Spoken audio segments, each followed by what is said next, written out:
বেসরকারি আবাসনে বুথ, বেসরকারি বহুতলে বুথে অনর কমিশন, সিইও দপ্তরকে ফের নির্দেশিকা কমিশনের। আবাসনে বুথ চিহ্নিত করতে নির্দেশ ডিইওদের। নির্দেশ অমান্যে কড়া পদক্ষেপের হুঁশিয়ারি। বেসরকারি এলাকায় বুথে আগেই আপত্তি মমতার।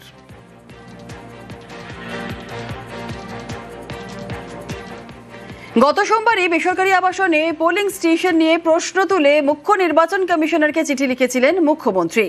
কেন সরকারি জায়গায় পোলিং স্টেশন না করে বেসরকারি আবাসনকে বেছে নিচ্ছে কমিশন, সেই নিয়ে সরব হয়েছিলেন মমতা বন্দ্যোপাধ্যায়।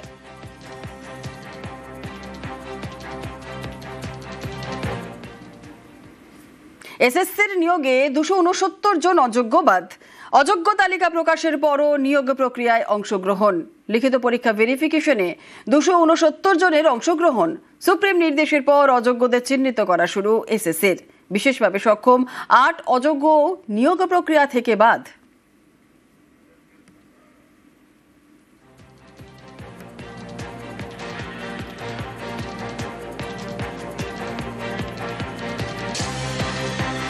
অযোগ্যদের বাদ দেওয়া নিয়ে স্কুল সার্ভিস কমিশনের চেয়ারম্যান সিদ্ধান্ত মজুমদারের মন্তব্য। 30 আগস্ট অযোগ্যদের তালিকা প্রথম দফায় প্রকাশ করেছিলাম। জানিয়েছিলাম কোনো অযোগ্য আবেদন করতে পারবে না বা নিয়োগে অংশ নিতে পারবেন না। সেই সময় অযোগ্যদের মধ্যে থেকে অনেকেই বাদ দিয়েছিলাম এবং তারপর আবার গোটা তালিকা খতিয়ে রেখেছি। খতিয়ে দেখার পরেই এই 269 জনকে চিহ্নিত করা হয়েছে, যারা অযোগ্যদের মধ্যে থেকে আবেদন করে রেখেছিলেন। এদের মধ্যে কেউ কেউ আবার নামের পরিবর্তে মায়ের নাম ব্যবহার করেছিলেন।